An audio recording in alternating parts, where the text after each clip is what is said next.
L'irrégularité, justement, l'irrégularité. On a beaucoup subi, on s'est montré face à des bonnes équipes, donc on a montré qu'on savait faire.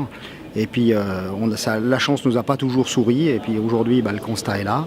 On finit dans une position qui n'est pas dernière dans le championnat, mais qui nous ramène au play-down, et aujourd'hui on doit sauver et puis maintenir notre place dans l'élite nationale.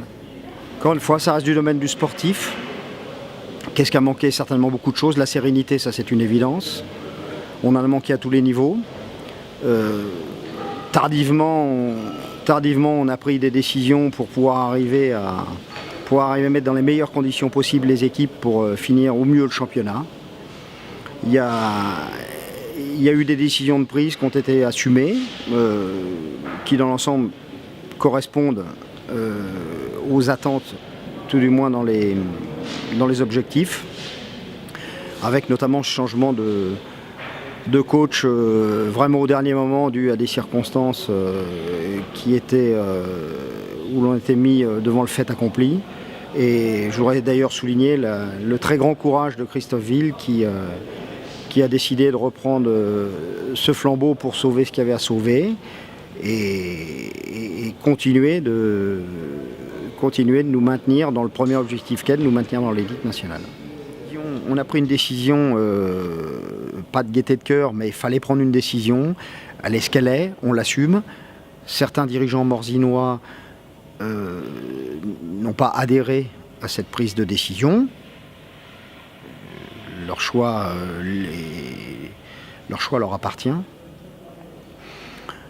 Aujourd'hui, il reste peu de journées pour sauver les pionniers et c'est le seul objectif.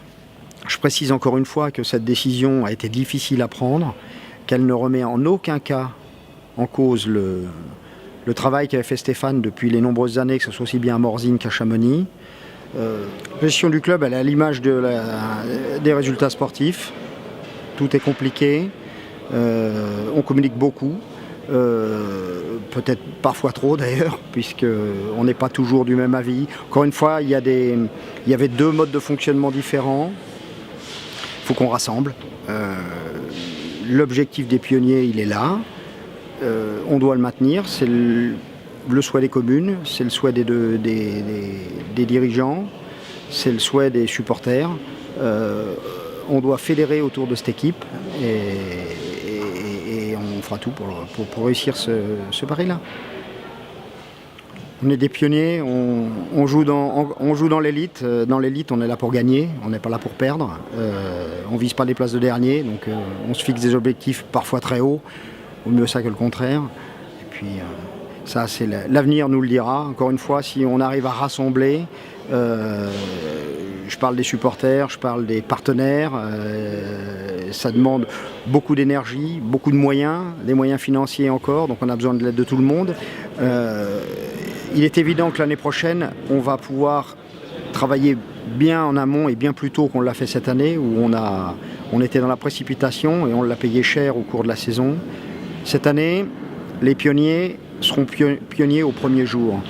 Il faudra qu'on joue de cette image-là, qu'on aille au-devant des gens, aussi bien dans le Chablais que dans la vallée de l'Arve, peut-être même un peu plus loin sur le bassin alessien. Il faut qu'on fasse connaître les pionniers. Les pionniers ont besoin de reconnaissance. Un sportif, il a besoin de reconnaissance, un sportif professionnel. Et toute la bonne image qu'on pourra donner autour des pionniers sera que bénéfique pour l'avenir du club et ça se ressentira sur la glace.